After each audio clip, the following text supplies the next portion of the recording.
Good evening, fight fans. Welcome to another great episode of Headkicks and Haymakers. I'm your host, Bodkins, and of course, with me is my guy, Wit and Mr. Bobby Blunts. Man, it is our 311 UFC 311 post show. As of now, if we go back, we know, when we left here Wednesday night, it was supposed to be Islam versus Arman, and we then on Friday during the weigh out because of a back situation, and then in comes Mr. Money Moicano himself. Taking the fight on about 36 hours notice. Islam was Islam when it's said and done. Tall task for Money Moicano. Hopefully they took good care of him. Beneil Dariush not on the card. He did get his purse, his show and win. So there's that. And after UFC 311, Arman's told back to the drawing board by Mr. Dana White. Bobby, I'm going to start with you before we break down all these fights. Just the mains card switch, and just like we'll start with the Arman portion as well. Yeah, I mean, that was pretty bizarre, especially, that the anticipation behind that. They pretty much had it built to have both the title fights on that. And when I saw the news about it, I at first thought it was bullshit, and then I saw a Red Corner MMA tweet that he was out, and I knew immediately that they were legitimate because they've broken multiple things from that side of the world and stuff before. And they announced it like 15 minutes later on the actual weigh-ins and did the swap up. Kind of seemed to bite them in the ass that they didn't have a backup fighter, but then again, they were able to pull from, Money and Dariush. But it's kind of bizarre because to me, even though that gaping hole was there, the main, I still think the card delivered. I mean, more essentially because of the co-main event and other fights. And, when you go back and look at it, it's definitely like, oh, damn, this card, could we have gotten that exact same matchup with Islam and Arman, which, a lot of us thought it would be a pretty decent back and forth fight. So it's kind of a bittersweet moment, but in the real time it was happening, I was kind of just going along with the ride because it was already cool enough seeing Moicano on the embeddeds and stuff like that. And then all of a sudden he cut that extra pound and you're kind of thinking like, that's a little bizarre. And then next thing you know, he's, main eventing the pay-per-view. So pretty wild moment in itself. And I think the card still ended up delivering because of the other fights. Yeah, I mean, Money Moicano, they went to him. He was the only person they really kind of asked. I thought he said in the interview like he was kind of already told he'd be the backup fighter if needed before that. And then he just thought that nothing would ever happen. And then they went to him Thursday night, really, and was like, hey, you're going to have to cut, because he was just planning to cut to 156. And they told him, hey, you're going to have to cut that extra pound to 155 because we're pretty sure Arman's not going to go. But to me, with the way Dana talked in his presser was like Arman could have went. The doctors, it felt like the doctors could have like, hey, he can fight. But Arman pulled himself out. I don't know. Did you get that feeling as well? From what I was researching when I was looking back at it, I think it was somewhat of that situation where the doctors would have given him the okay, but I think the mental perspective is that he knew if he was 100%, then he didn't want that to be, what held him back. Those stories are out there, but then of course we're speaking from a fight fan's perspective of saying, hey, if you could do it, would you do it? And then if you can, will you? But at the same time, going up against someone of that stature, I really don't I really don't know. You know what I'm saying? It would have to be a really tall task for me to say I'm not 100%, but I'm going to go in there and give it my all up against, if not the best pound for pound fighter in the world. But for sure, it was a spectacle in itself. I guess just to see if Money Moicano was going to perform well, and yeah, he performed. He got out there. So let's not downplay that. Yeah, I mean, I was all in. I was actually hyped up. I love, you know me, I love the storylines.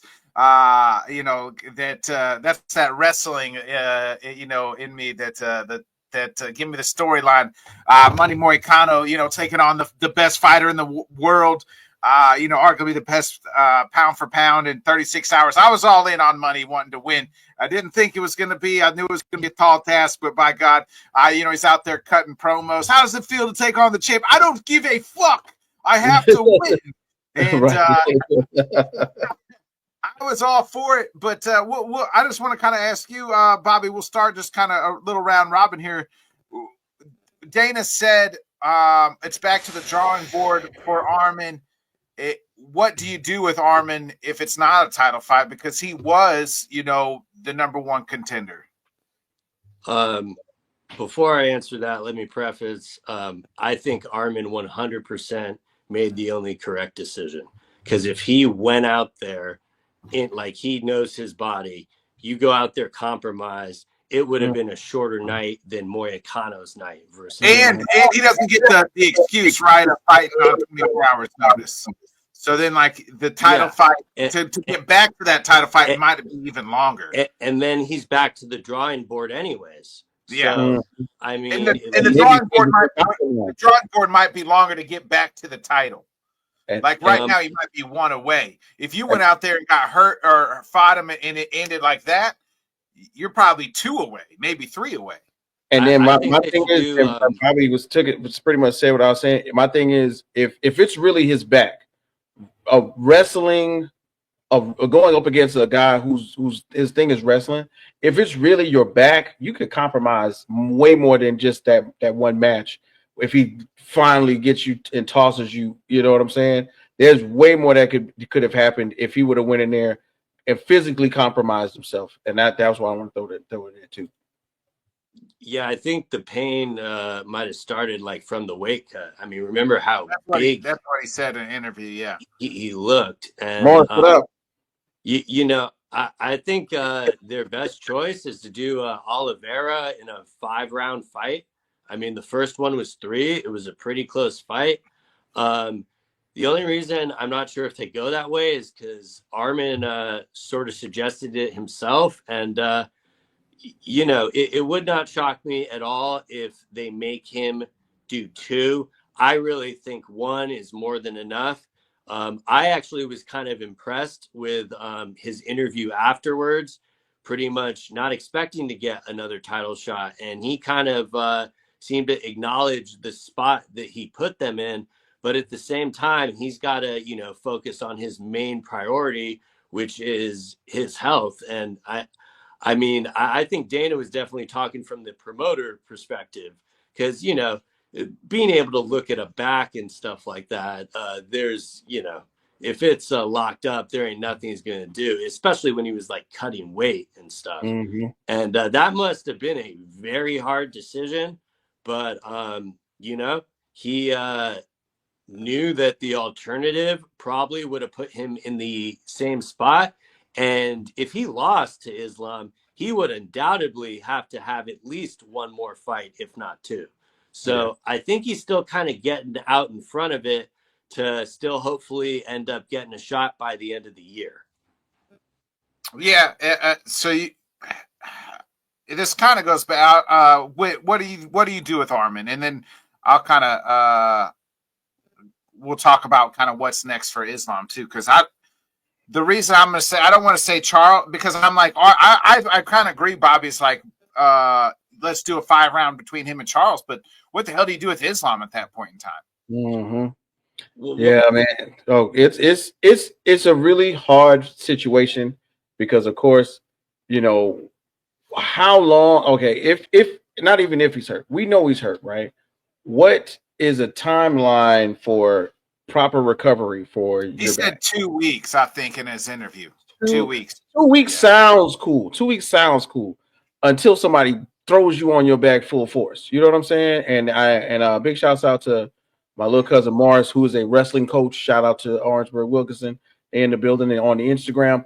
The idea is, I would imagine that compromising that midsection, that core, I don't care if it's your back, I don't care if it's your oblique. That's one of those things where you, especially when you're going up against a guy who is known for tossing you around, or competitors who are at the top of that 3-2, that 3-2-1 list.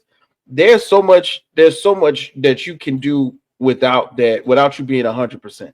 And then the next thing, of course, unless you're Marab Divish, really, you go in there and say, hey, well, I was hurt. That's why I lost.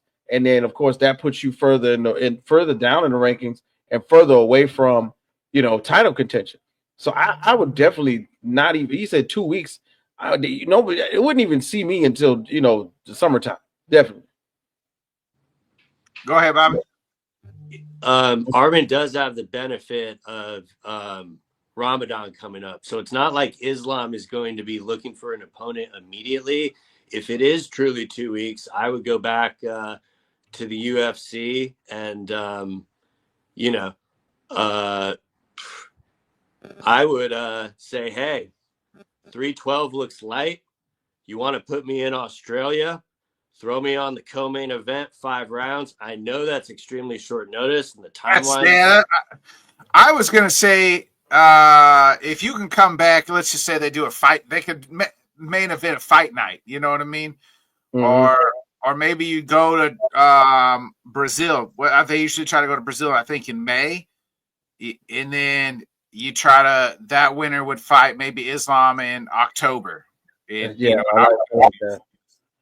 I like that idea. And Bobby brought that up. So, of course, Ramadan's February 28th through March 29th. So, salam alaikum to everyone who will be celebrating that. But I like the idea that you brought up, Botkins, of more so going, okay, so springtime, let me show you that I still got it. And let's take somebody a little lower on the card, give them the opportunity to come to the king.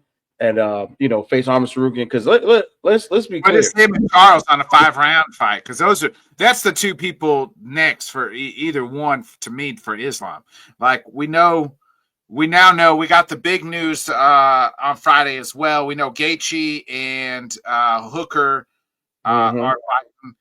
DP is circling somewhere for his retirement fight, and I think that's going to be Max Holloway. Because they haven't announced the Max Holloway fight. Now, they haven't announced Dustin Poirier fight, but Dustin's kind of said it's going to be Uno Mas, and they pretty much have that somewhere penciled in. And I think it's going to be Max Holloway, because we haven't heard a peep out of Max after the fight, other than he's going to 155. So go ahead, Bobby. He called out Charles Oliveira yesterday for International Fight Week, Max Holloway. Okay. So, that's kind of another development. Ooh. Like, the way I look at it, like, let's say they, book Armin against Michael Chandler. If they do that, they're pretty much saying you need 2 more fights, not one. Yeah. If they book him against Islam or what? Yeah, the balloons. That apparently I throw up a tune, it gives me some balloons. I got to remember that.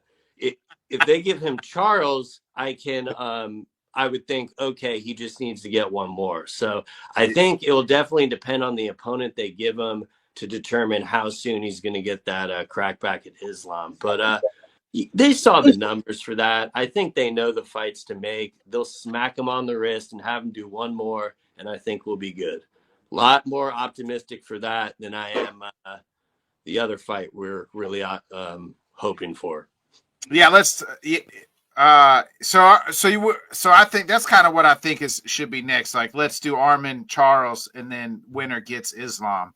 It seems like we're kind of all in a somewhat agreement. Let's move into the co-main event, and what a fight it was. I had it. We were kind of texting in our group chat.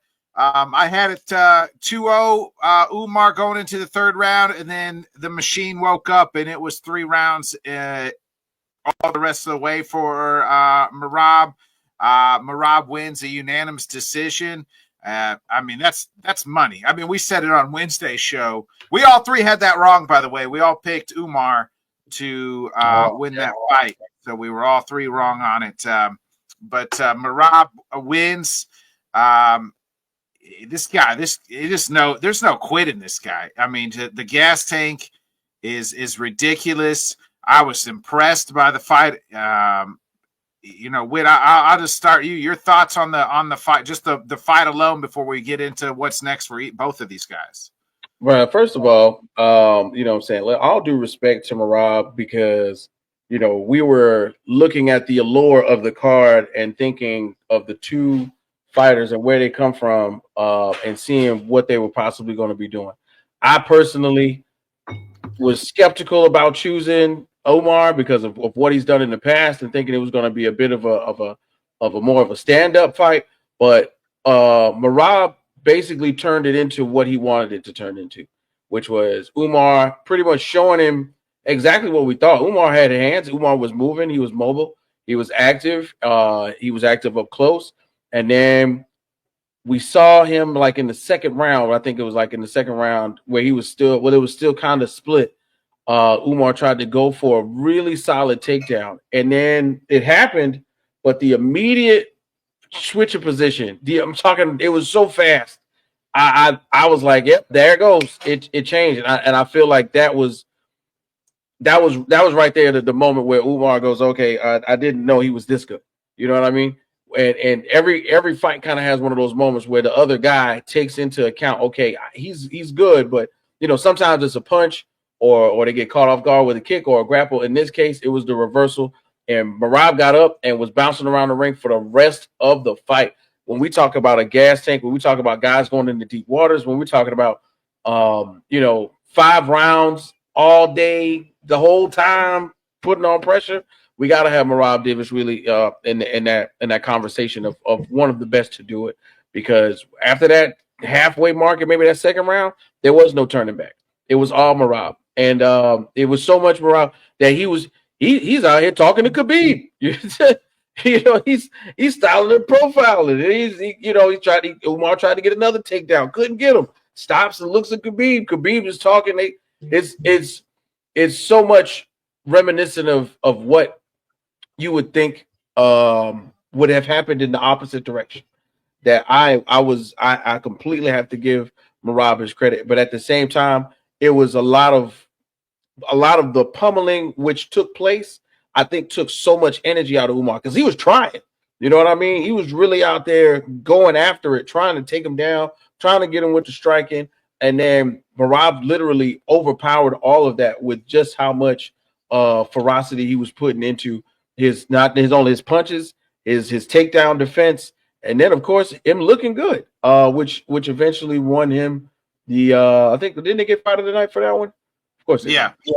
So fight of the night honors, most definitely, and you know what I'm saying, for this reason, you know what I'm saying, his first title defense was against one of the scariest in the division, and it wasn't even close. So what we will do now, of course, is what we will get into later, but definitely big shouts out to Merab on that one, dog. Big shouts out.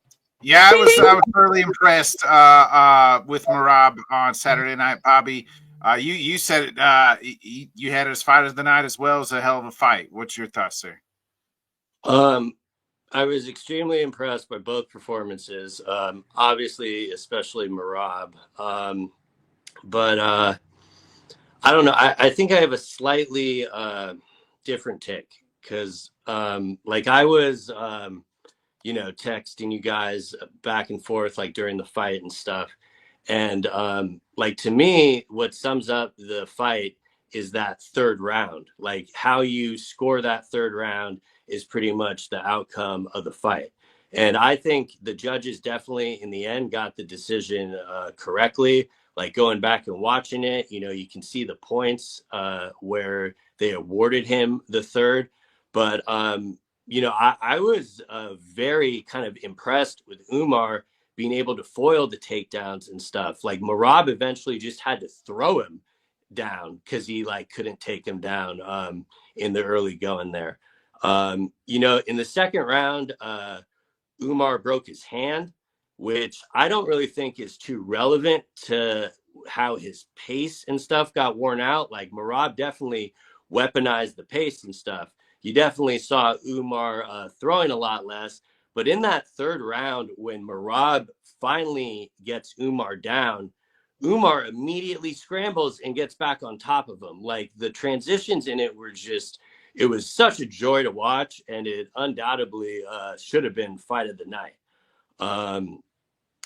Now, you know, when the fight first started, when they were doing the intros, you saw Aljo, Ray Longo, and, you know, John Woods behind Merab. And it truly felt like it was those four men versus the entire promotion that was sitting across from him there. Like you could really feel that in the beginning. Like Merab was, you know, those first two rounds, he did not get nervous. He clearly knew that he dropped them. And he kind of just, you know, stayed focused and kept doing his thing. And it ended up working out. You know, I don't know who is going to be able to end up beating him in that division. I think eventually down the line, we are going to get an Umar rematch because Umar was undoubtedly his best test. And, you know, if Umar gets like, you know, another 2-3 fights and really kind of works on the things he needs to work on, you know, I think that has a trilogy kind of built into it. But, you know, for me personally, I think what they're doing with the O'Malley thing makes sense. Like you made Merab go through hell. There are no layups in this division, but give him a more friendly fight. And that is the money fight. And I'd say let him rip off one or two. But the immediate match that I want to see with Merab is the same match that I had circled at the beginning of the year that I thought would be Umar. And Merab absolutely, I think, deserves that opportunity. And down the line, I want to see Merab versus Pantoja. I think that would be a great fight. And I'd love to see if Merab can keep that type of same pace against Pantoja. I think he definitely could. But you know, that's way down the line. But yeah, credit to Merab. I need to really stop doubting him. But I will say, I think the betting line in the end was justified with the performance we got. He was only a 2-1 underdog. Like that is not the most disrespectful. Well, I mean, the fact that you could, I think it was like plus 300 for Merab by decision, like that alone was easy money. Yeah, I mean that's wild and like a definite misstep. But you know, at the same time, like I like that you know, Merab's camp knows that they still have things to work on, which is great when you're at that level because you need something to keep you motivated. So you know, I'm curious how soon they get him back in there. When he was doing the post-fight interview and he went up to Dana White, it was like he was embracing his opponent that he just 50-45. It was so like on brand for how everything played out if you knew all the background in it. So you know, the last person. So, for those who don't know, Merab didn't want to take the fight. He didn't mind fighting Umar, just wanted later. Merab was, first of all, they said his leg could have been fucking like, it was bad, like had to be stitched up multiple times, hurt his back. This is like the month of January. It's like a big Georgian, like just a bunch of holidays. He wanted to spend time with the holidays, and he's pretty much, they tried to Aljo him. Make him take a short notice fight, and he did take it. And like you said, Bobby, I like the description because the photo that is there of Merab and those four guys, you know, is like they're getting the revenge for the Aljo and taking this notice fight again. And this time they won it. You know, John Wood said in an interview that, hey, if he doesn't get you out by the second round, you're fucked, and he's fucked. And that's exactly what happened. You know, Merab just put, I mean, to see a Nurmagomedov like that, somebody from Khabib's camp to be just exhausted. Like you knew halfway through the fourth, like this kid is just toast. Like one guy's energy bar is still like maybe hasn't even gone down yet, and the other one's depleted all the way into the red. And it's not getting any better. It's not gaining any momentum back up. I'm going to ask you guys this because what Merab has done is crazy. Where do you rank him, or maybe first? Like, let's start right now with the just the regular pound for pound. I think if you want to tell me Merab was the pound for pound champ, I might have to agree with you. I think he's probably. I think he's above like DDP. I would probably put him below 3 or 4. I would probably maybe put him 3. I think you could make a case that he's better than Ilya Taporia right now.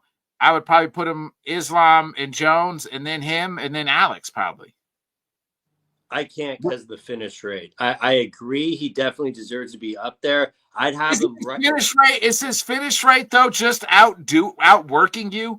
Like I'm just gonna out cardio you. I may not have these hands, but that's how I'm gonna finish you. Like all his opponents are finished. Umar was finished. Like yes, his lights didn't go out, but his will was broken.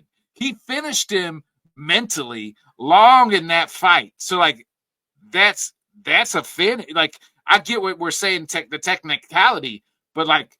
You're going to tell me like Umar could not have won another 2 more rounds, 1 more round. Not 2 rounds, but that 5th round, Merab took a lot of it off and, was doing a lot of showboating and stuff. Yeah. Like if he actually worked and pressured, he probably could have got him out of there. And granted, it was 2 rounds, but I mean, when you talk about putting him ahead of Islam, whose finish rate is absurd, and mainly just Ilya, putting out Volk and putting out Max, that's why I have him right under there, which is still extremely high. So you got him in the top 5 somewhere in the top 5 of the year, pound for pound. Yeah, I mean, I think the lowest you can put him is 4, and like I don't have the thing up in front of me, but like when I looked at it, it was kind of like right there is Ilya. But while we're talking about this, Pantoja is ridiculously disrespected in that rankings. I'd have him a hell of a lot higher too. So what about you? Where would you put Merab in your pound for pound rankings? All right. So as I look on the list, y'all know I like to do a little bit of research. We got okay. So in reality, it's not so bad. It's really not. So he moved up 2 spaces because he's right now 5th. Ilya is 4th. Alex 3. Jones 2. Islam 1. Yeah, you could. That's a nice little interchangeable where you can go. He could be 4 or 5 and move Ilya down. But once again, Bobby makes a great point. The finish rate is what I think is somewhere in there. These are fighters who have finished off their opponents in title defenses. And Bobby, you got a great point. The way that Merab finishes you is by out gassing you. You are done. When you finish, the commentary from Joe Rogan and DC, like right there in the 4th, was like Omar is his mouth was open. I've never seen that. He was the output of energy to get to what he wanted to try to get some possibly submissions or his takedowns. He's never put out that much energy. So you both are equally correct in my eyes, man. Where Bakkens, if you can still outwork him to finish him, cool. But when we do see Merab put those hands together, Bobby, and knock a guy out in the 3rd or 4th round, we'll still blame it on him being completely too tired to defend himself. You know what I'm saying?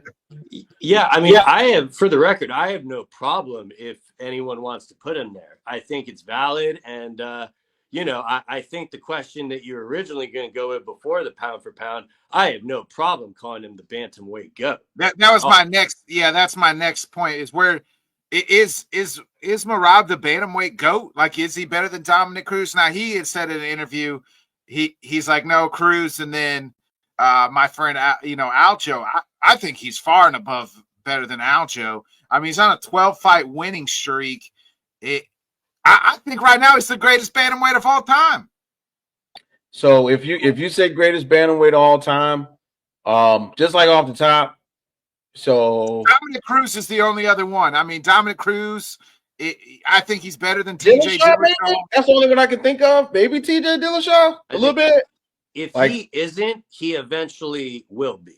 yes, okay, I'll take that. I mean, that is like the path is like practically already laid. And you know, if like for example, like if I know Pantoja is a 125er, but like if he were to beat Pantoja, it'd be pretty hard for me to not have him very, very high in that ranking. I mean, full disclosure, I have since Dana White has announced that Islam Makhachev is the pound for pound #1 fighter, I have removed John Jones from my rankings because I consider him retired.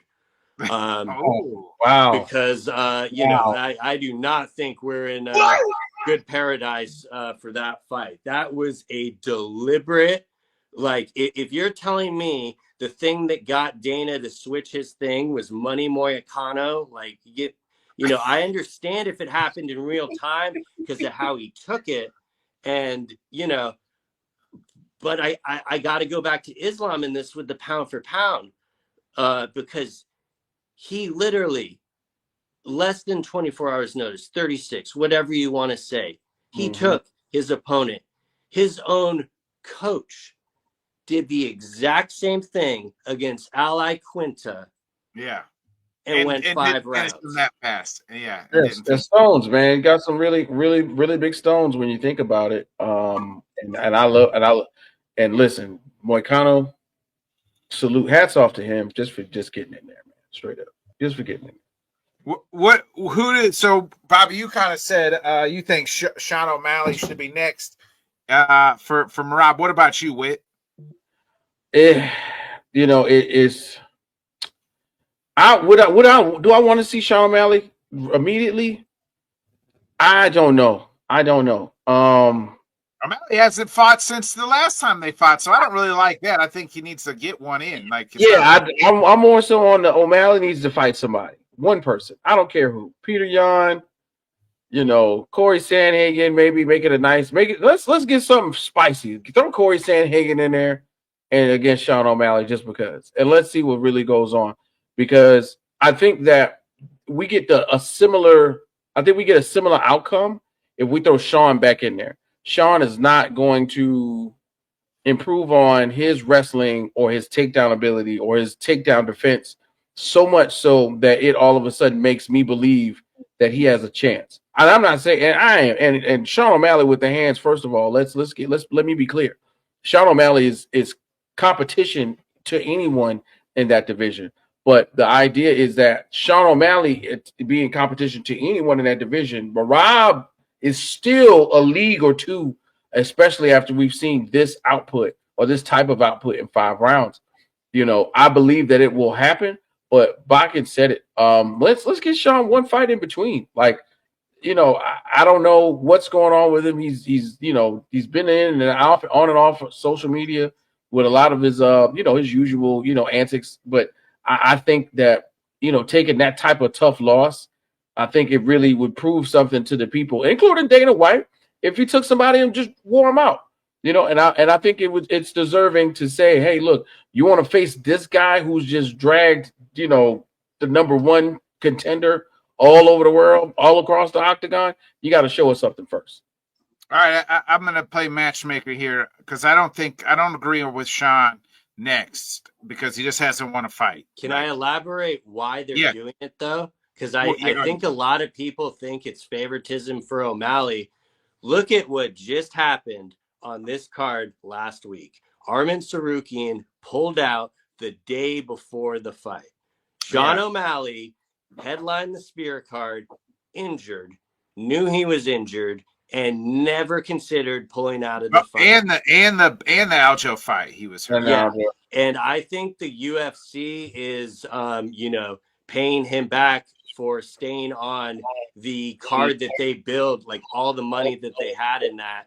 They're definitely going to, throw some loopholes in for him.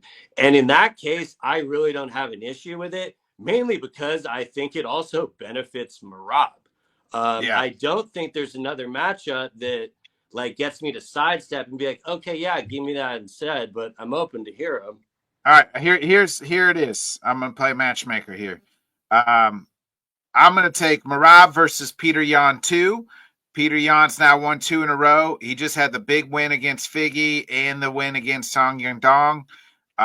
So that's 2 in a row. I think might have been somebody else in there. I can't remember, but those 2 for sure. So we'll do him. I'm gonna do O'Malley. Marab also asked for that too.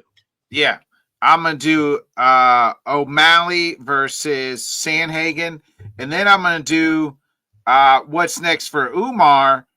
I'm gonna do Umar and Figgy if Figgy doesn't go down to 125, and that's the fight that to make right there. Like that matches your top 5 fighters. We know Henry and Song are booked. Rob Font's booked.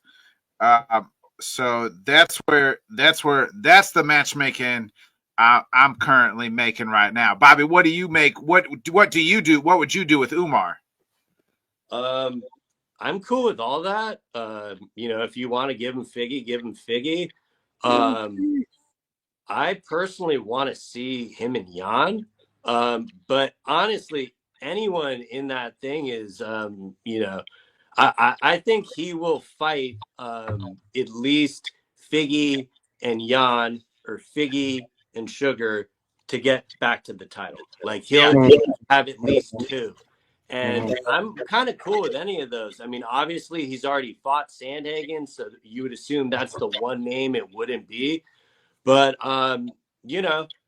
I would like Umar a lot in the Figgy fight, and I think I would like him in the Jan fight too. So I'm cool with either of those. And the Sandhagen O'Malley thing has kind of always been like a wet dream. That's hard to say no to. Yeah. What about you? What do you do with Umar next? Y'all stole my fire, man, because I was going, look, man, Davison Figueroa's right there. He's for the taking. It's a matchup of guys who, Figueroa's got a really high output. Of course, the last time we saw him, against Jan, it didn't really put out as good. But I'm saying still one of those guys up there in the top of the rankings where, you could definitely match him up with Marab, but the in between would be what happens with Sean O'Malley and what fight does Sean O'Malley take, and does Sean O'Malley win that fight convincingly? Because if he fights Corey Sandhagen, of course we don't want to see him fight Cheeto. Yeah, maybe Umar down the line. I don't even think I would like that, to be honest, because then Sean O'Malley would lose to Umar. But it would still, I would still have it be to run back into Sean O'Malley. But Sean O'Malley has to fight someone and beat them convincingly, and I would definitely have him fight someone who is going to try and take him off of the hands, and I mean out of his game of fighting off the hands. Somebody is going to try to wrestle him, because it's not going to make no sense if he can't prove himself against someone at a lower rank who's wrestling, and you can put him in there with the guy, the man, gas tank man, the gas man himself. What? Come on now. Bobby has something to add. I'm also cool with them letting Marab rest and just doing O'Malley Jan 5 rounds like we were asking for a few weeks ago. Yeah. But I think all of those fights. I mean, this division, it's really hard to go wrong with any of them. The matchmaking is almost interchangeable.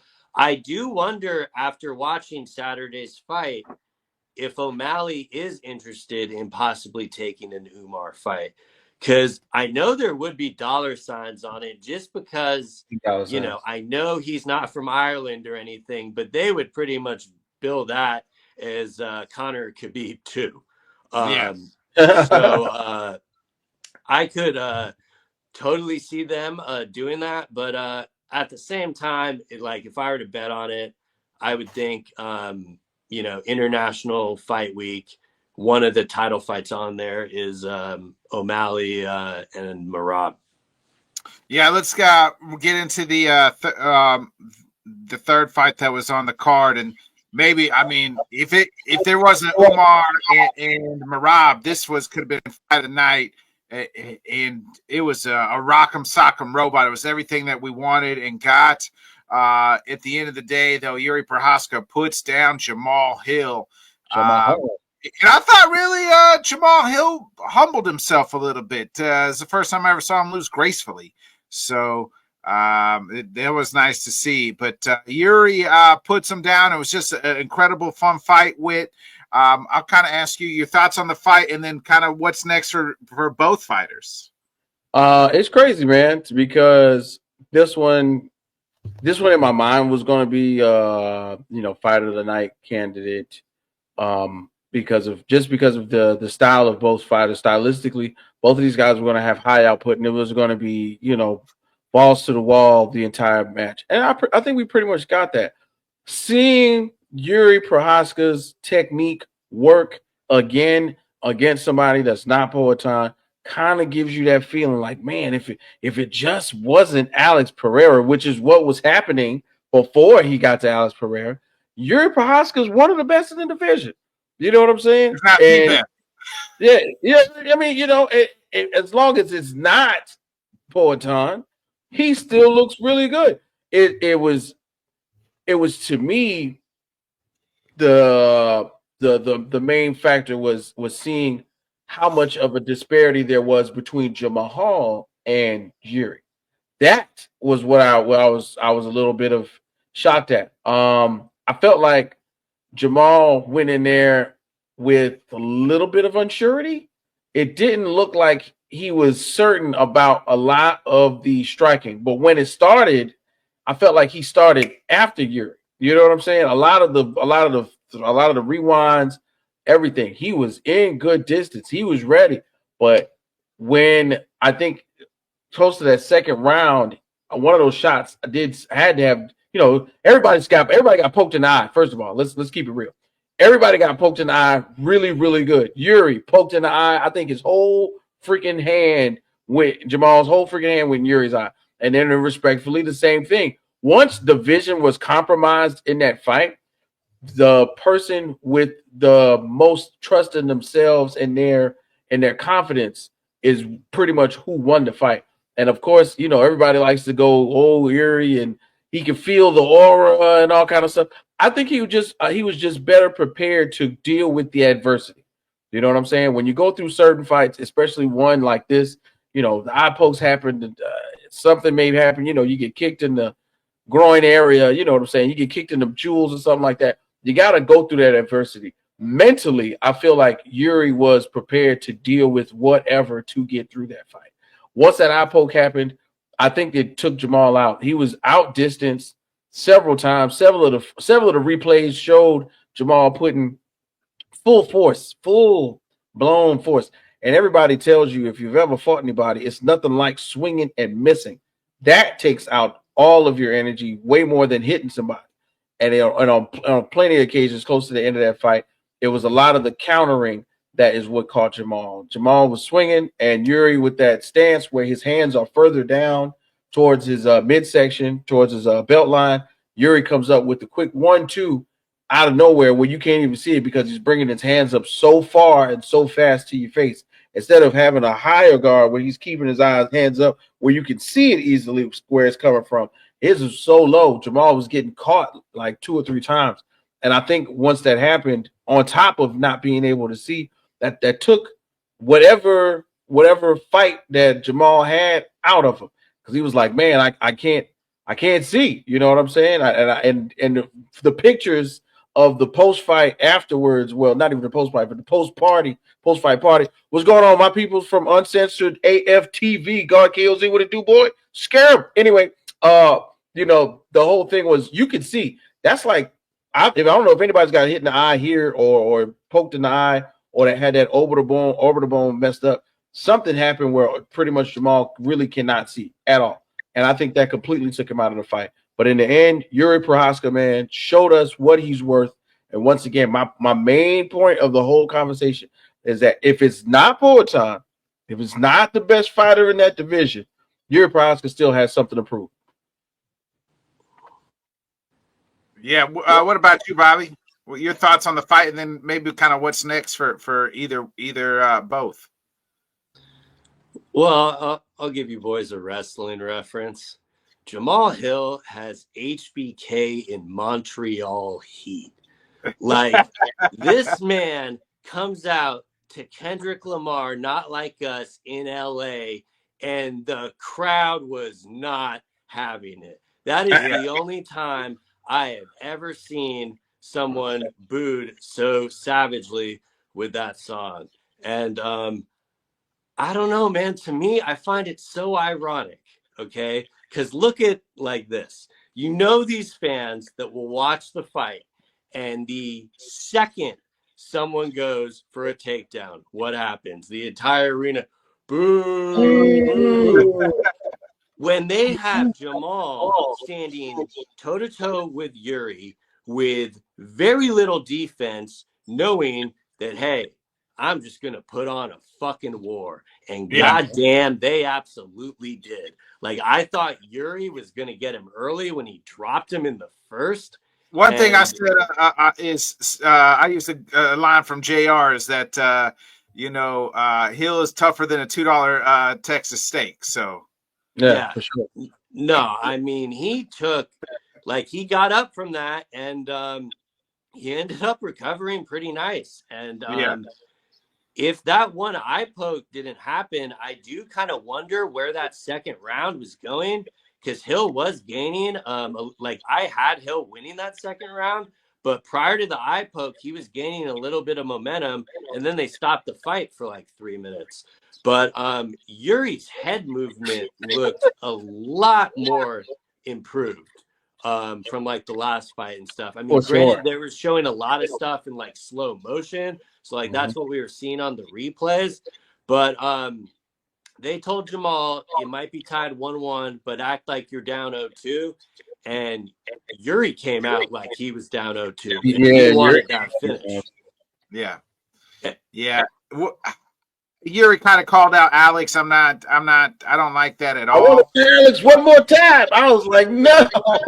Did you see the weigh-ins, like when they show like the rehydration and stuff? Yeah. Okay. So with that being said, I want Yuri to go to 185 and fight Robert Whittaker. Yeah, he's fighting at like 185 anyway. Like, yeah. I mean, I don't see he has just as good of a shot at becoming the champion, probably a better shot at middleweight than heavy. I mean, until Khamzat gets in there, but I don't see the downside of him going down to middleweight. I like a lot more of the matchups because I don't see how they can do Potent again. You can't do that again. Like we saw that 4 where they've only fought 4 rounds, and it's been all Alex one way. But both Jamal and Yuri were fighting like they had no idea the On Goliath fight was signed. And shit, who knows, man? If it wasn't, it seems pretty strategic the way the UFC did it. I expected it to get announced right before the fight happened, which is exactly what pretty much happened. Yeah. But he said he won't take a short notice fight with him. So I would say just go down to 185. They're a lot more fresher matchups and just a good path to the title. The name I like for both of these guys is Khalil Roundtree. Like, give me Khalil Roundtree versus Yuri Prochazka or Jamal Hill. So like that's what I like. Give me either one of them for Khalil. If you're not, and then the other one, I'm looking at. You got Jan Blachowicz, and you could do Rakic versus Hill. And then you could do Yuri and Roundtree because Olberg and Jan Blachowicz are about to tangle, so that kind of keeps the top 5 there matched up. So, but give me Roundtree versus Prochazka or Roundtree versus Hill. Roundtree versus anybody. Yeah, that's right. Yeah, I like both of those fights really. Mm-hmm. Yeah, Roundtree Hill would be insane. Yeah, him and Yuri, like the way, because Hill's got that, or Roundtree's got that, like, samurai type spirit to him, that warrior type spirit too. So, you know, I would I like both. I was the only one that picked Yuri, baby. By the way, also I was the only one that picked this guy, RDR. I was the only one that picked him. I was on the RDR train. I mean, he made quick work of Kevin Holland. Bobby, I'll start with you. How far can RDR go? And to me, I think he definitely needs to fight somebody in that in the bottom 15, or you know, that 12 to 15 range. I'm kind of looking it up right now. Like a Roman Dolidis, Apollo Costa would be fine. Or him and Jack Hermanson would be not too bad. But your thoughts on RDR making quick work of Mr. Holland? I mean, I literally said last week, if he's able to submit Kevin Holland, I'll be all the way back in on him. And lo and behold, that's exactly what he did. That's exactly what happened. In quick time. Yeah. I don't mean to question Kevin's commitment at all, but it did seem to be one of those Kevin Holland fights where he kind of already had one foot out the cage. So, yeah, I feel like a lot of his fights have been like that. I don't know, like especially at middleweight, I feel like a lot of his fights are like that. Like at welterweight, I feel like he's dialed in a little bit more because he has to be dialed in to like cut the weight. So he takes it a little bit more serious, and he's just not showing up. I feel like when he fights at middleweight, he's just literally showing up, and what happens happens. My thing is this, and I'm not going to say that I'm disappointed in Kevin Holland, but I'm going to say that I know somewhere I'm not mad, I'm just disappointed. Yeah, there you go. I'm disappointed. And for me, this is a really good comparison. So Kevin Holland is that kid who's in class, and he's in like all the magnet classes, and he comes from a good background. He's got two parents, you know, and for some odd reason, he's the one kid in the magnet class that don't do his homework. But when he does his homework, he gets 100. You know what I'm saying? He's the one that takes the test, falls asleep, wakes up, and gets a B. You know what I'm saying? And they go, "Oh, did you study for it?" No. But if he put his all into the idea of having a matchup, we think he could be great. I think you hit the nail on the head for me. When he is not at welter, he just walks in and kind of, you know, goes with the flow. I personally don't understand why. And Bobby said it, like a really good analogy is he's got one foot in the cage and one out. He's already looking to go to the party. He's already thinking about his Quavo commercial where he can show up with a bottle of tequila to where everybody else is. But I feel as though the time after COVID, when he did get focused, I can't remember what camp he went to or who he was with. That's when he dropped down to welterweight. Really, that's when he dropped down to welterweight. Whatever happened that time, he needs to get back to that. You know, whoever he was with, he needs to get back to that. He needs to go. I don't know if they'll take him in Dagestan. I don't know, but he needs to go and he needs to focus because he's got all the tools to be a winner. But unfortunately, he constantly goes and shows that it looks as though he's not prepared, and that sucks. He looks good. He looks in shape. But it looks like he's not prepared. Yeah. Getting back to Ritter, you know, because he won the fight, looked great.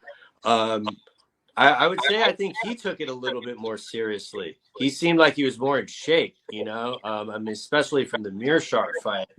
But as far as what's next for him, and I get that he's like not ranked yet, but give me Ritter versus Bo Nickel.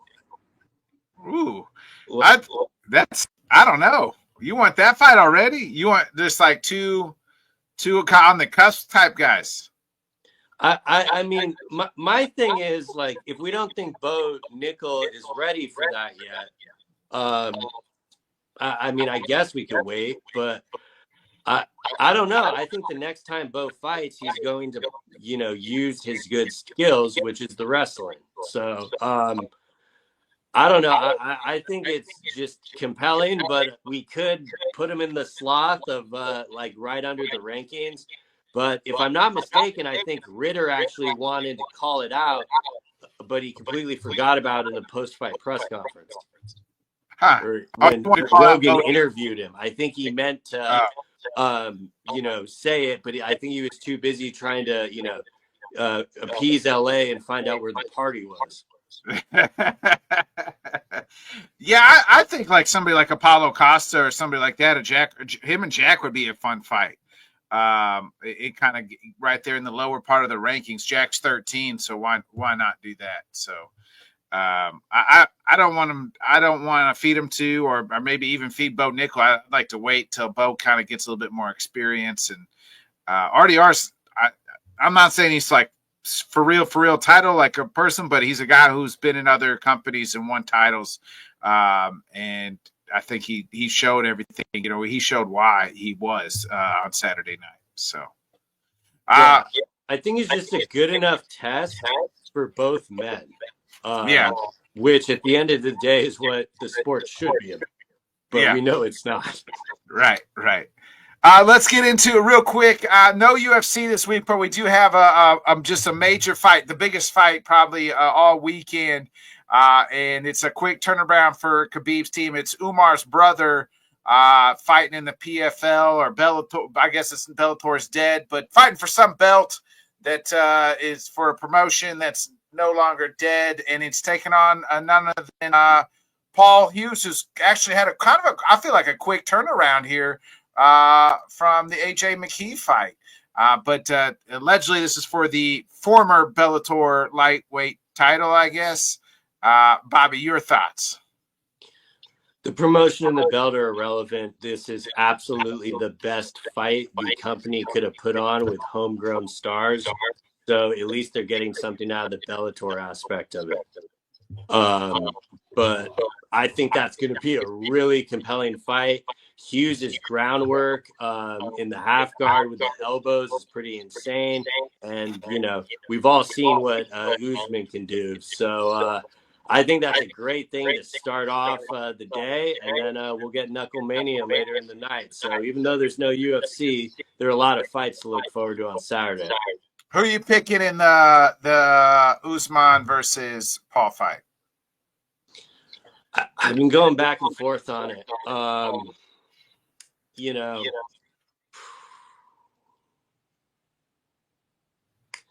Let's go big news, Paul Hughes.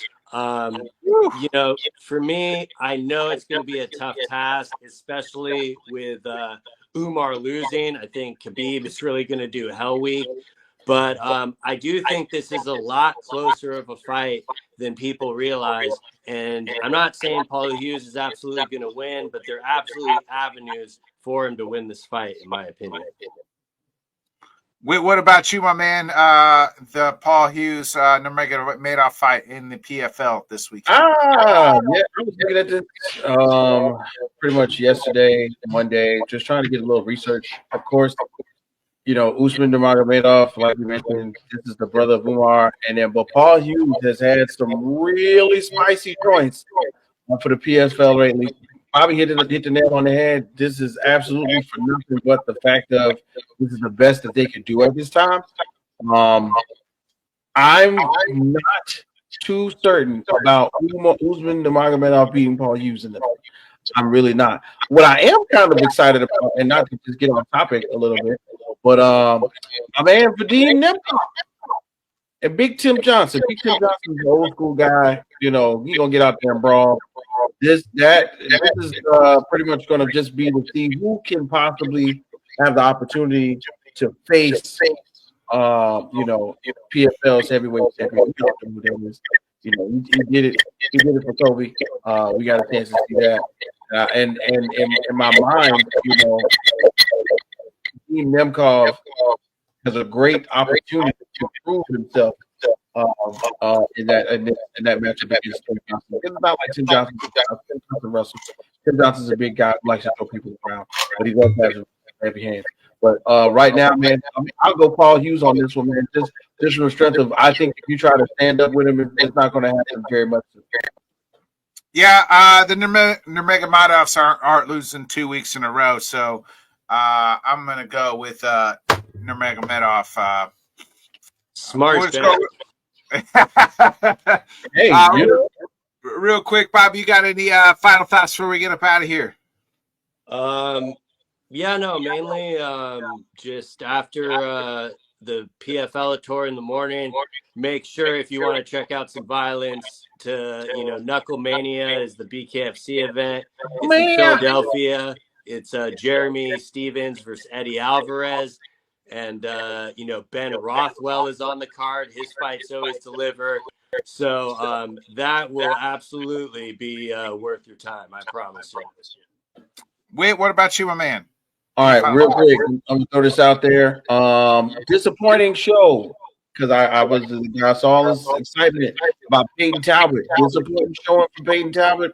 Renoy Barcelos took him out of his game. I was surprised to see that. He got that unanimous decision last week at 311. Big shot. First of all, we got to say this, right? We talked about everything else. We talked about the fights. We talked about everything. What about the venue, bro? What about the venue? Yeah.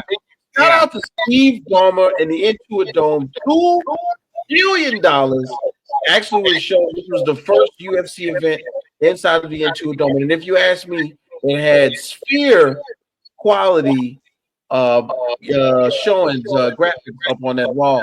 What is it called? They could do almost every fight night there, or they could almost do a lot. They could do a lot of fights there. I liked it. Yeah. Yeah, that Halo board. Than the sphere. Yeah. That Halo board, the double-sided video display spanning approximately 38,375 square feet of digital canvas on both sides. I think that is somewhat of the second star of the whole show, because every time they got a chance close to the main card and they put something up there, you can hear DC, you can hear everybody on the side going, "Wow, man, I didn't even expect it to be this good." But you should see why the Clippers play there now. They got their own home, and the UFC may have to find their way back to the Intuit Dome. Shout out to Microsoft. Shout out to Steve Ballmer.